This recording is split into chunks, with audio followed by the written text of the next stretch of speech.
Book club میں دوبارہ خوش آمدید۔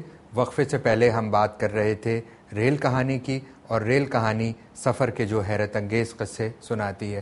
عابدی صاحب، اس گفتگو میں آپ کی ہر کتاب ہمیں ایک نت نئی حیرت سے دوچار کرتی ہے، لیکن مجھے آپ کی جس کتاب نے سب سے زیادہ حیران کیا وہ منشی عبدالکریم پر جو آپ کی کتاب ہے، جس میں ملکہ وکٹوریہ اور منشی عبدالکریم کے درمیان جو ایک گہرا لگاؤ ہے، اسے اور کیا کہیے، اس کو آپ نے کتاب کا موضوع بنایا ہے۔ تو یہ کیا تعلق ہے اور یہ ہمیں کیا بتا رہا ہے؟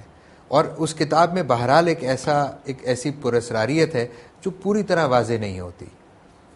اس میں تاریخ خاموش ہے، اس میں تعصب کی وجہ سے منشی کی شخصیت کھل نہیں سکی۔ لوگوں نے ان کو دبا دیا، ان کی آواز کو دبا دیا، ان کی لکھی ہوئی تحریر کو مٹا دیا، ان کے پاس جو تحریریں تھیں بے شمار اس کا الاؤ جلا کے ختم کر دیا۔ تو منشی پھر گمنامی کے گوشے میں چلے گئے اور تاریکی میں ڈوب کر وہ لاپتہ ہو گئے۔ دنیا کو بہت کم ان کے بارے میں معلوم ہے، لیکن ادھر یہ ہوا کہ ان کے موضوع پہ 3-4 کتابیں لکھی گئیں، جس میں میری بھی ایک کتاب شامل ہے۔ اور میری کتاب کا یہ ہے کہ میں منشی کے بارے میں وہی جانتا تھا جو تھوڑا بہت لوگوں کو معلوم کہیں ضمنی طور پہ آ جاتا ہے، ذکر تو آتا تھا۔ اور ایک ان کی بڑی مشہور تصویر کہ منشی ملکہ بیٹھی بھی کچھ لکھ رہی ہیں، منشی پیچھے کھڑے ہوئے ہیں، وہ افکار کے سرورق پہ بھی کبھی چھپی تھی۔ ہاں، صیبہ لکھنوی نے جو برطانیہ میں اردو کا خاص نمبر نکالا تھا۔ ہاں، تو وہ کیونکہ وہ ملکہ برطانیہ کو، وکٹوریہ کو اردو پڑھاتے تھے، تو اردو کے تعلیق بھی تھے وہ، اس مناسبت سے وہ تصویر شائع ہوئی تھی۔ تو لیکن جب میں نے چھان بین شروع کی اور جب تحقیق شروع کی تو اتنی مزے کی اور اتنی حیرت انگیز باتیں نکلنا شروع ہوئی کہ میں نے کہا اب اس کی ایک بہت اچھی کتاب بننی چاہیے تصویروں کے ساتھ۔ تو چنانچہ وہ کتاب لکھی گئی۔ اس میں جو بعض باتیں جو حیران کرتی ہیں وہ یہ کہ مسلم لیگ کے قیام کی جو کوششیں ہو رہی تھیں، سب سے پہلے ابھی بنگال میں مسلم لیگ قائم نہیں ہوئی تھی، انگلستان میں کچھ لوگوں نے مسلم لیگ کی نوعیت کی ایک جماعت قائم کرنا شروع کی، اور یہ کہہ کے کہ ہم کانگریس کے ساتھ نہیں رہ سکتے، ہمیں اپنی جماعت الگ بنانا ہوگی۔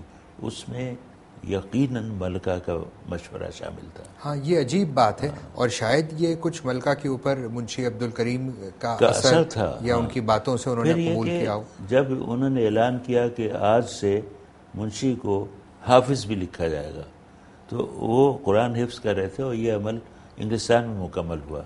تو جب انہوں نے کہا کہ حکم جاری کیا ملکہ نے کہ اب منشی کو حافظ بھی کہا جائے، تو اور یہ طے ہے کہ منشی قرآن پڑھ کے سناتے تھے ملکہ کو، اور یقیناً اس کا مطلب بھی سمجھاتے ہوں گے، اور ہماری کلاسیکی شاعری بھی پڑھ کے سناتے تھے ملکہ کو۔ یہ عجیب بات ہے۔ ہاں، اور یہ کہ جیسے ان کی نواسی، جب ملکہ نے اس سے کہا کہ تم اب اپنی ماں تمہاری بیوہ ہو گئی ہیں، تم جا کر ان کے ساتھ رہو، تو اس نے کہا کہ ہندوستان میں ایسا ہوتا ہوگا، ہمارے انگلستان میں تو ایسی تعلیم نہیں دی گئی۔ تو وہ اتنا اثر تھا اس کا کہ اب کسے یقین آئے گا کہ ملکہ چاہتی تھیں کہ دربار کے تمام لوگ اردو بولیں، تو انہوں نے اردو کا ایک کتابچہ ترتیب دیا تھا جس میں فقرے انگریزی کے اردو میں سکھائے گئے تھے، اور وہ تقسیم کیا گیا تمام دربار کے عملے کو کہ یہ یاد کرو اس کو۔ اور خود ان کی بڑی خواہش یہ تھی کہ جو بڑی بڑی ضیافتیں ہوتی تھیں جس میں ہندوستان کی ملکائیں یا رانیاں یا مہارانیاں آتی تھیں، تو وکٹوریہ کہا کرتی تھی مجھے بڑا افسوس ہوتا ہے میں ان سے بات نہیں کر پاتی، تو میں چاہتی ہوں کہ میں ہندوستانی سیکھوں اور ان سے بات کر سکوں۔ اس لیے انہوں نے سیکھا، اور صرف بولنا اور سمجھنا ہی نہیں، لکھنا بھی سیکھا۔ کہیں کہیں اپنی ڈائری اردو میں بھی لکھتی تھیں، اور یعنی جو خفیہ حصے جو وہ نہیں چاہتی تھی کہ کوئی اور دیکھے۔ نہیں، ایسی تو کوئی بات نہیں تھی، میرا خیال ہے مشق کرنے کے لیے، اچھا، اردو تحریر کی مشق کرنے کے لیے کہ آج ہم فلاں گاڑی سے وہاں پہنچے تو وہاں ہمارا استقبال کیا گیا، اس طرح کی کوئی رازداری والی باتیں نہیں تھیں۔ لیکن ہاں، منشی کو جو خط لکھتی تھیں یا جو کارڈ بھیجتی تھیں نئے سال کا یا کرسمس کا، تو وہ اردو میں لکھتی تھیں۔ خط و کتابت جو منشی جو ملکہ کو خط لکھتے تھے وہ تو آگرے کی گاڑی اردو میں اور پختہ خط میں ہوتا تھا جو وہ پڑھ لیتی تھیں. وہ جو خط لکھتی تھی منشی کو پھر یہ بھی کہتی تھیں کہ اگر تم سے پڑھا نہ جائے تو مجھ سے پوچھ لینا. اچھا. تو اتنی ناقص تحریر تھی ان کی اردو کی. لیکن یہ کہ ہندوستان کے مسلمانوں کا اتنا خیال تھا کہ وہاں سے وائسرائے کو لکھا کہ مسلمان ایک کالج بنا رہے ہیں اور پلیز ان کی مدد کرو، اس لیے کہ دوسری قومیں تو اپنا کام کر لیں گی، ان کے لیے دشواری ہے تو ان کو سہارا دو. اور یا یہ کہ مسلمان عورتیں زچگی کے دوران بہت مر جاتی ہیں تو کوئی ایسا نظام قائم کرو کہ زچگی میں دیکھ بھال ہو سکے اور یہ عورتیں بچ جائیں. عجیب رویہ تھا. ہاں، اور اس کتاب میں ملکہ وکٹوریہ ملکہ ہونے کے ساتھ ساتھ ایک بہت درد مند خاتون کے طور پر بھی سامنے آتی ہیں. اچھا، اتنی ہی عجیب و غریب آپ کی وہ کتاب ہے جس کا نام جہازی بھائی ہے.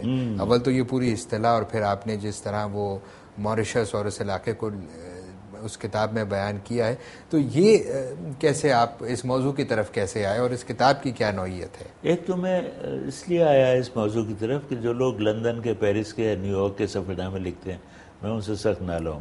یہ تو کوئی بات نہ ہوئی کہ آپ لندن میں گئے اور انڈر کا زیر زمین ریل گاڑیاں یوں چلتی، یہ تو کوئی بات نہیں، یہ تو کوئی سفر نامہ نہیں ہوا. اب اس میں شاید کوئی نئی بات بھی نہیں رہی. نہیں، اس میں نئی بات ہو بھی نہیں سکتی. اور یہ کہ اب اتنے لوگ گھومتے ہوئے لندن کی سڑکوں میں نظر آتے ہیں.